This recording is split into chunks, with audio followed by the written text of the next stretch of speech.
Buenas noches.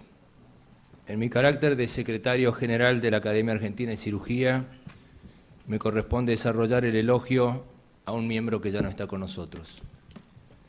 La comisión directiva, en forma unánime, decidió que el elogio fuera para el doctor Enrique Marcelo Beveraggi. Este es el cuarto elogio que tengo que hacer y debo decirles que estoy emocionado porque es uno de mis mentores. El doctor Enrique Beveraggi, sin duda, ha dado impronta en todo su accionar y lo conocemos de dos maneras. Los familiares le dicen Quique, en el hospital le decimos Bebe y algunos le dicen el Bebe. Y es a quien me voy a referir. Primero quiero agradecer a todos los que me ayudaron a recabar datos, con quienes he merendado, almorzado, intercambiado mails para conocer cosas de Bebe que no conocía y poder desarrollar este informe. Desde ya mi agradecimiento. Agradecer a todos aquellos a través de la publicación que puse en Facebook que dijeron me gusta, más de 200, que lo compartieron 71 y que más de 20 opinaron. Todo eso me sirvió. Y aquellos que me contestaron también el WhatsApp. No hay duda que las instituciones y los países no existen sin historia. Y la gratitud, sentimiento excelso del ser humano hacia quienes con esfuerzo nos llevaron hasta aquí, me parece fundamental. Y eso no son palabras mías, son palabras de Bebe. Cuando asumió la presidencia del Congreso Argentino de Cirugía. Esta semana me llegó esta editorial de Perú donde habla sobre que se buscan líderes y lo primero que está remarcado cuando hablan de líder se acuerdan de Beveraggi en Argentina. Y ahí también hay una sentencia muy interesante que es de Winston Churchill, donde dice que el problema de nuestra época consiste en que los hombres no piensan en ser útiles, sino que lo que buscan es ser importantes. Y yo lo que les puedo decir de Bebe, que Bebe ha sido un líder, que le interesó ayudar y que no le importaba ser importante. Lo vemos en tres momentos distintos, en su inicio en el servicio, consolidado como jefe de servicio y líder como abuelo. Es decir, que eso nunca lo perdió en su accionar. Se los tengo que presentar de alguna manera, y bueno, consulté a la primera que hablé, Margarita. Margarita me lo vendió como un regalo con moño y todo. Dice, es el más bueno, el más inteligente, el más generoso, honesto y humilde. ¿Qué dice de él alguien que puede considerarse su competencia, aunque sana, el doctor Vicente Gutiérrez Maxwell, que era una persona espontánea, presencial, que le encantaba estar en los eventos y que no podía estar quieto en una mesa porque iba de una a otra para hablar con la gente? Dos de sus primeros residentes, Jorge Sigori, lo define como que encabezó un movimiento médico y era de ayudar a los demás. Y que tenía mucha vinculación con todo el país. Su hermano, Enrique, el otro residente, dice que iba para adelante, que era cuestión de organizar y promover, que tenía tremendo rapport con la gente. Pero hay dos personas que son sus discípulos directos, el doctor Fernando Bonadeo y Eduardo de Santibáñez, y hablé con ellos. Y Bonadeo me dijo, este es un estratega, un hombre intuitivo, un motivador, fue mi segundo padre e influyó en la toma de decisiones. Bonadeo iba a hacer traumatología, terminó haciendo cirugía, quería ir a un hospital y quedó en el Italiano. Y de Santibáñez, ¿qué dice? Que lo reconoce como un maestro genuino, alguien generoso, carismático, un ser humano excepcional. ¿Y qué puede decir un hijo? Dice que curaba de palabra y que no se malinterprete, pero Bebe entraba a la habitación, le tomaba la mano al paciente, le tomaba el pulso y el paciente estaba tranquilo, se sentía sano. Era un gran promotor de la familia, el gesto típico de Beveraggi, pulgar para arriba, o vamos Crurí, que esto anda todo bien. Es un hombre que lo llamamos un grande del Chaco, y el periodismo y todos de Chaco le están agradecidos, siempre había publicaciones, y tan es así que en Resistencia hay una plazoleta que lleva su nombre. Chaco agradecido al Bebe. Sin embargo, vamos a ver cómo son los orígenes, y los orígenes de Beveraggi, apellido italiano, pero viene de Córcega, isla francesa en este momento. Su abuelo viene desde Córcega para desarrollar una línea ferroviaria entre Santa Fe Y por supuesto, si viene de Córcega, se llamaba Napoleón. ¿De qué otra manera se va a llamar? Pero era Napoleón Beveraggi, que tuvo 10 hijos, y uno de sus hijos era Enrique Juan Beveraggi, que se casó con Esther Parodi, tuvieron 7 hijos, Bebe fue el 6º hijo y nació un 13 de diciembre de 1930, sagitariano el hombre. Pero no nació en Chaco, nació en Bariloche. Vivió 2 años en Bariloche, de allí se mudaron a Paraná, eso muy pocos lo saben, estuvo un tiempo en Paraná y de allí se fueron, sí, a Resistencia, se instalaron, hizo estudios primarios y secundarios allí, se fue a estudiar medicina a Buenos Aires y de ahí al país y al mundo. Y eso fue el inicio de Beveraggi. Aquí lo vemos con unos pocos meses, al fondo del lago Nahuel Huapi, para confirmar que estuvieron en Bariloche. La familia constituida, sus 5 hermanas, su hermano menor, su hermano mayor, jugador de básquet, se las arreglaba para los deportes y siempre su idea era volver en las vacaciones a Resistencia.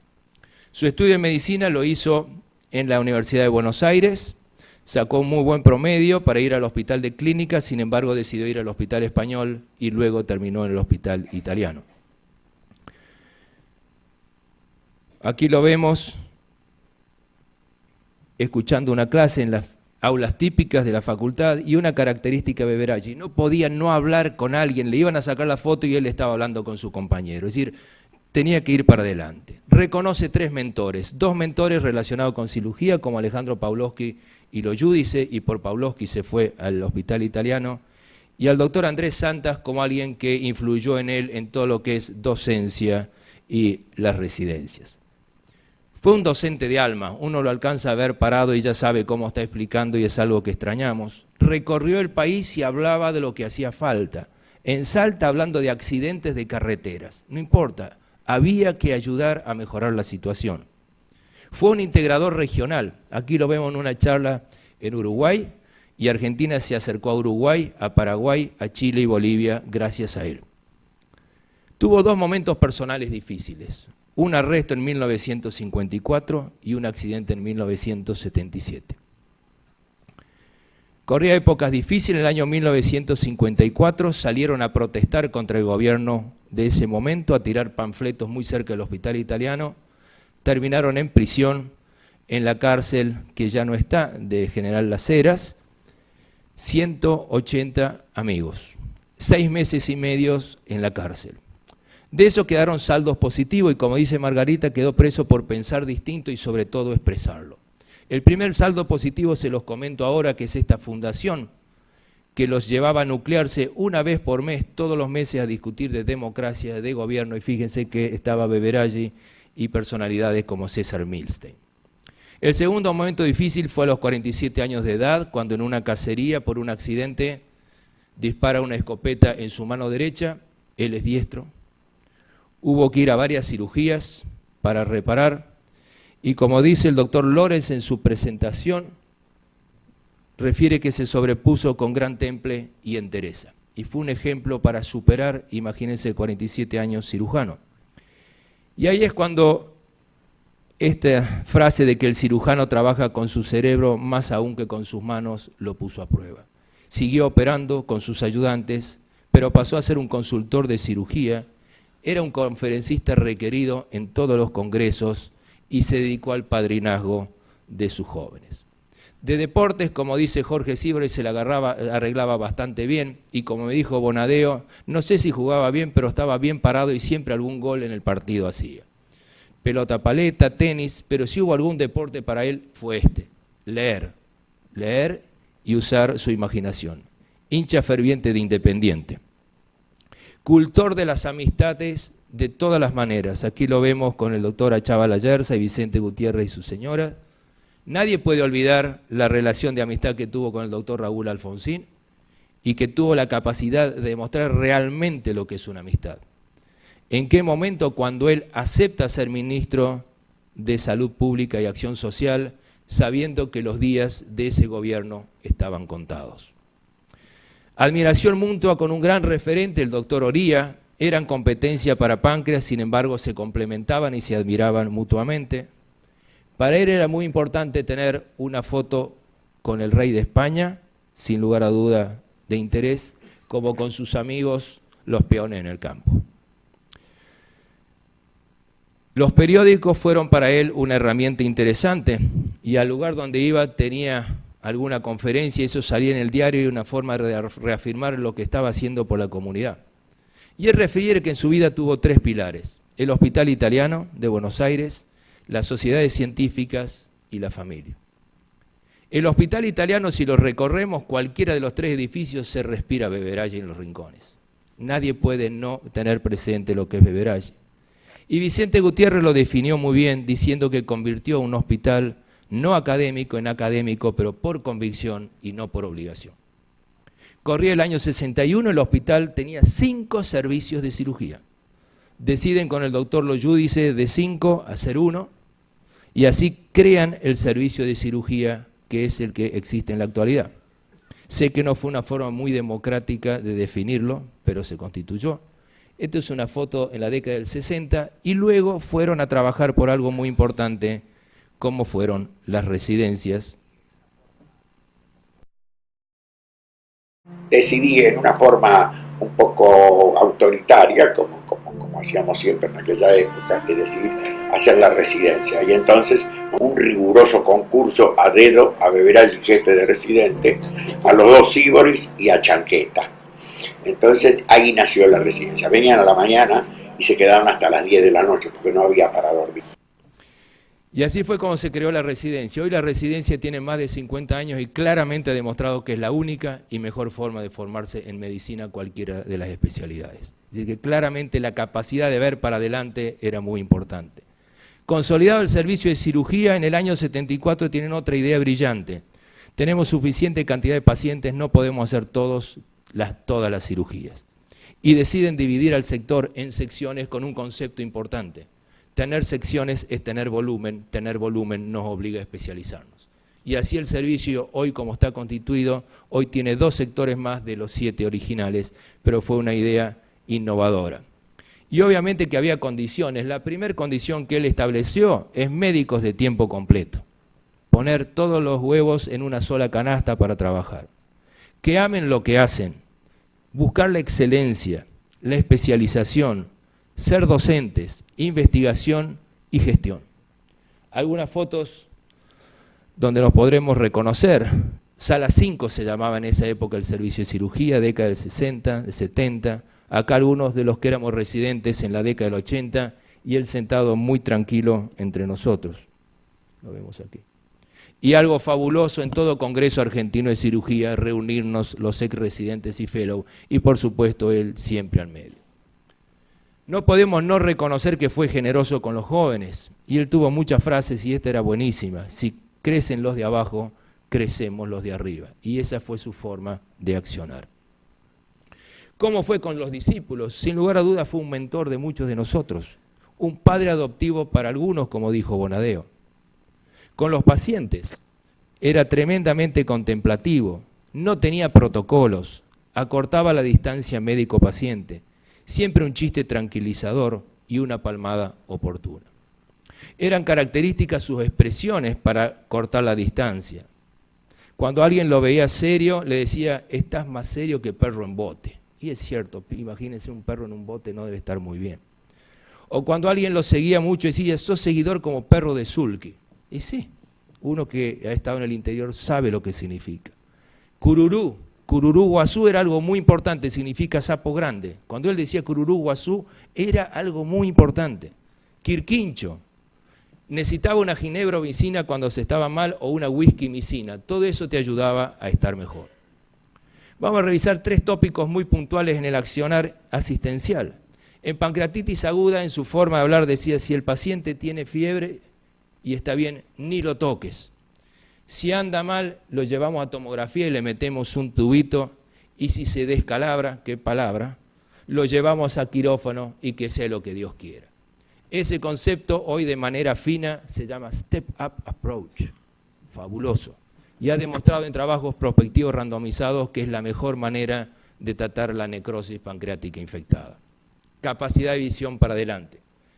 Como que cuando lo convenció a De Santibáñez que se volvía Saladillo, lo hizo quedar para que formara su grupo de trasplante de hígado, y arregló todo para que se formaran en Pittsburgh, y así en el año 88 sale a anunciar el primer trasplante exitoso, aquí en los 500 trasplantes y luego los 1000 trasplantes, y ahora vamos por más, y ayer se hizo un trasplante cardiohepático, por ejemplo. Colicistectomía laparoscópica, esta me tocó a mí bailar, porque él decía, mira Juan, lo que va a pasar es lo siguiente, no se va a hacer colangio-sistemática, no van a resolver los cálculos en colédoco y va a haber más lesiones vía biliar. Año 89, todos los años sigue pasando lo mismo. Es decir, año 2016, eso ha sucedido, sigue sucediendo, y nosotros de alguna manera buscamos corroborar con estas dos publicaciones internacionales los conceptos que él nos enseñó. Pero le dije, no todo es asistencial, gestión, aquí asesorando a lo que iba a ser la refacción edilicia del hospital italiano.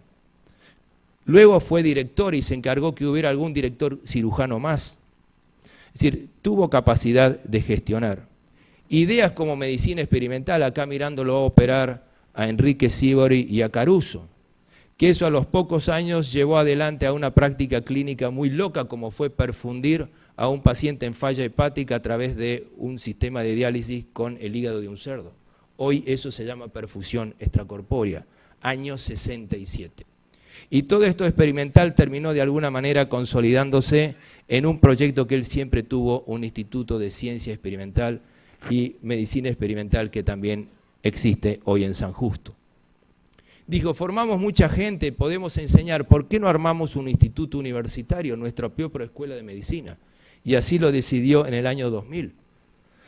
Y fue el gran impulsor, y esto es lo que a él le gustaba, mezclarse con los jóvenes en todas las actividades que pudiera. Hoy esta escuela tiene 5 especialidades distintas, por día tenemos 422 alumnos que están cursando, y lo que es más importante, con todos los cursos posgrado estamos conectados con más de 16.000 alumnos. Plan de salud, otro aspecto de gestión. En la década del 70, él asesoró que era bueno tener algún tipo de asociados, y eso fue en los primeros años que se fue desarrollando lentamente. Una vez que él termina la jefatura de servicio, se dedica a ser director médico de plan de salud. Fíjense cómo creció el número de afiliados. Obviamente armó un equipo espectacular que hoy lo maneja el doctor Marchetti, pero él dio el lineamiento de cómo seguir. Es decir, que si tengo que resumir, en el italiano empezó como jefe de residente, pasó como director y terminó como rector. Las sociedades científicas, no le voy a enumerar de una forma aburrida todos los lugares a donde llegó. Llegó a los mejores lugares que puede. Presidente de la asociación, de esta academia, miembro de número de la Academia Nacional de Medicina, presidente del American College. Su relato del año 78 fue contundente cuando habló de sepsis y cirugía, y el 80% de los pacientes con infecciones postoperatorias se morían. E insistió en el uso racional de antibióticos, la alimentación enteral y la necesidad de tener unos amigos en terapia intensiva. Y acá vemos al doctor Beverage y al doctor Petrolito cuando empezaron a trabajar en lo que era la terapia intensiva de nuestro hospital. Defendió tremendamente la cirugía general. Le preocupó cuál era el porvenir, cuáles eran las limitaciones, las amenazas. Insistía que tenía que haber cirujanos generales prácticos para las pequeñas comunidades y cirujanos generales académicos en las grandes instituciones. Y usó en su discurso esta publicación de Brash que hablaba de la oveja perdida, que ustedes ven 2 pequeñas ovejas en el medio rodeado por los lobos que se lo quieren comer, que son las superespecialidades. Y hoy pueden convivir perfectamente bien. Definió qué tiene que ser o cómo tiene que ser un jefe de cirugía y dijo, obviamente tiene que ser cirujano, maestro, administrador, investigación y un RRPP, como dicen ahora, especialista en relaciones públicas. En la academia, cuando dio el discurso, estaba enojado. Estaba enojado porque mencionaba a los mesiánicos que se consideran imprescindibles, que no reconocían los logros, y él dijo que la academia era lo que era y en mayúscula por todo lo que nos dieron los que nos precedieron. Y dio una frase fabulosa para alguien que vive en la Mesopotamia. Nadie viene o emerge arriba de un camalote. ¿Qué significa? Que hay que tener mérito para ocupar lugares. Uno mira el camalote y la verdad que es una planta muy linda. Yo tengo en Mar de las Pampas camalotes porque me gusta. Sin embargo, si ustedes recuerdan lo que nos pasó en Buenos Aires hace muy poco con los camalotes venían frotando cosas que no eran muy buenas y que atentaban contra la seguridad. Y creo que eso es lo que quiso expresar Beveraggi. Los méritos hay que tenerlos para ocupar lugares. Obviamente también fue miembro de número de la Academia Nacional de Medicina, ocupó el lugar de René Favaloro. Sus temas fueron más allá de lo técnico, tenían que ver con manejo del paciente, con la relación médico-paciente, los enfermos terminales, el genoma, el secreto médico. Y acá viene lo más lindo, interesante y seguramente más motivador, la familia. Yo le dije que estar en cárcel tuvo 2 saldos positivos, la fundación fue una, la segunda que fue ídolo de mucha gente joven por su forma de defender, volvió al Hospital Español y ahí la conoció. Ahí la conoció a Margarita, que también era militante en el Centro Universitario de Medicina. Discutieron muchos entre ellos si el tema de conflicto era la educación libre versus la laica, y discutiendo, los 2 años se casaron. Así son las cosas, este es otro saldo positivo. Aquí vemos la foto de su casamiento. Y Bebe la llama Margara. Y él lo definió muy bien. Margara es la responsable total de haberme cuidado y aportado su mesura, profundidad y fe cristiana. Cuando se casaron le preguntaron si se iban a casar o se iban a matar y fueron 57 años de casados. Y le pregunté a Margarita, Margarita, ¿cuál fue la fórmula? Me dice, la fórmula es ser distintos, ser complementarios, tener respeto y admiración recíproca. Y así fue como fueron creando su familia. Obviamente pasaron momentos muy buenos y algo que les gustó es viajar. Y como dice Margarita, no sabe si operó tanto como viajó. Pero no hay duda que si tuvieran cuenta kilómetros hubiera sido interesante porque tenía millaje libre. Había que negociar los viajes. Margarita quería ir a Moscú. Ok, vamos a Moscú, pero yo quiero ir a Helsinki. Tuvieron que ir a Helsinki a ver cómo se ve en un país socialista. Yo quiero ir al Duomo de Milán, me parece bárbaro, pero yo quiero conocer Praga. Y bueno, era la negociación de los viajes. Y así fue que llegaron a sus descendientes, que son 4, María Inés, bióloga, Enrique, médico, María Viviana, licenciada en educación, y Paula, abogada. Ahí tienen a los 4 con sus padres, y fueron los gestores de lo que fue la familia de los Beveraggi. Uno se plantea cómo fue como padre, y bueno, Enrique me dijo, mira, fue el promotor de la familia. Tuvimos momentos muy buenos, no cantidad, pero calidad sí. Y dice, nos sorprendía siempre trayendo golosinas escondidas en los bolsillos, en las medias, y se lo teníamos que buscar. Y cumplió como padre llevándolos todos los fines de semana a jugar ya sea al hockey o al rugby. Es decir, que como padre cumplió, aunque antes pasaban por el hospital a ver a los pacientes. Aquí tenemos sus hijos biológicos y políticos, Willy, Federico y Peter. Peter está levantando la mano y parece que pide que quiere hablar. Entonces dije, lo voy a entrevistar a Peter, y Peter me dijo, mira, como suegro se obsesionó para hacerme feliz. Fuimos aliados para evaluar los nuevos integrantes, es decir, medio guardabosque el hombre. Lo consideró su segundo padre y reconoce cómo dio oportunidades. Reconoce que sus 18 nietos fueron su obsesión, que era incondicional con ellos, que sacaba lo mejor de cada uno y que era un optimista nato. Todo estaba bien. Y por supuesto, él era el simpático y Margarita hacía el trabajo difícil. Esto es cómo se fue formando la familia. Esto es imposible leerlo, la cantidad de integrantes que tiene esta familia. Entonces yo lo que voy a hacer se lo voy a resumir en fotos.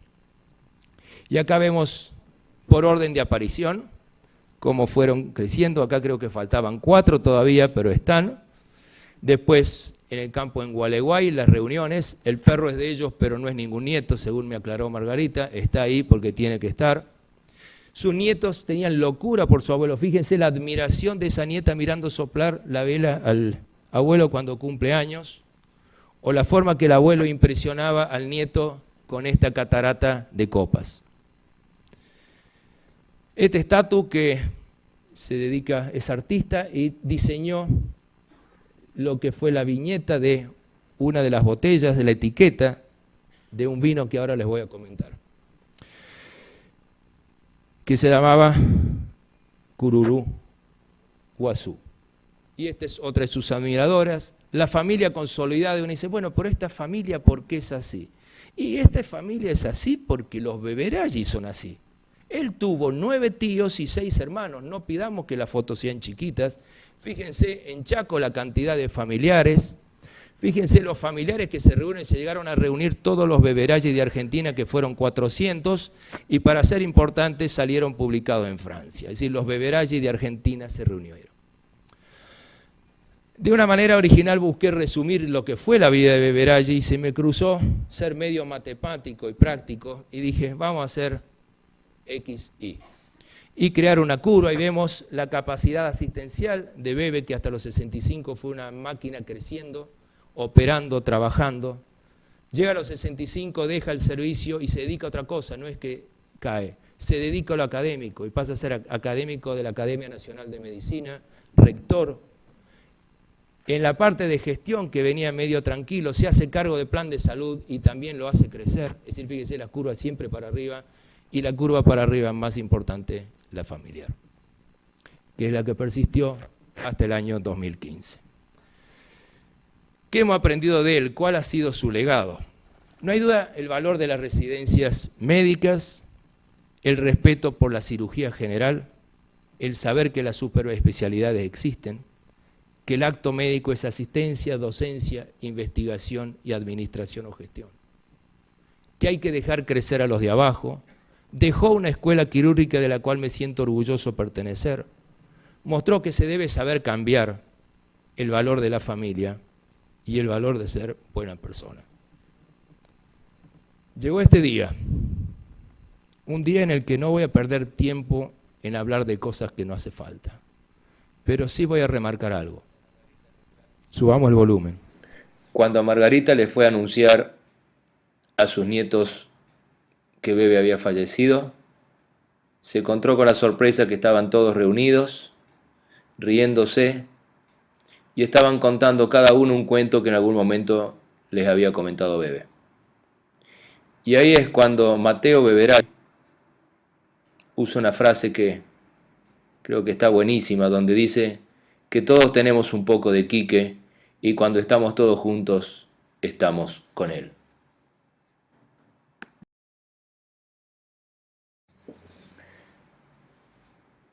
Yo les había comentado de una botella de vino, Malbec Cururú Guazú, gran reserva de 84 años, donde Tato había hecho la etiqueta y Mateo escribió el reverso.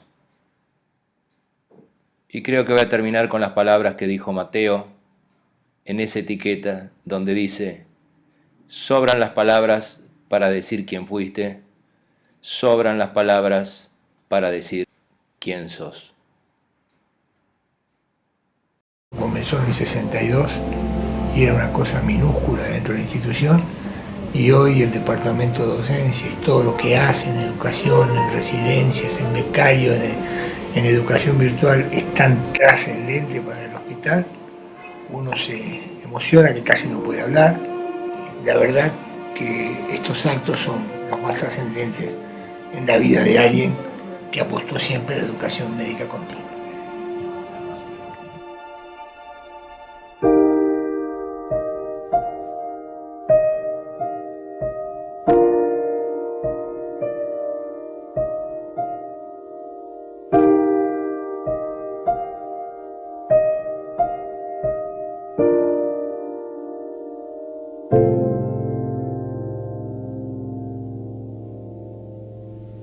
Muchas gracias.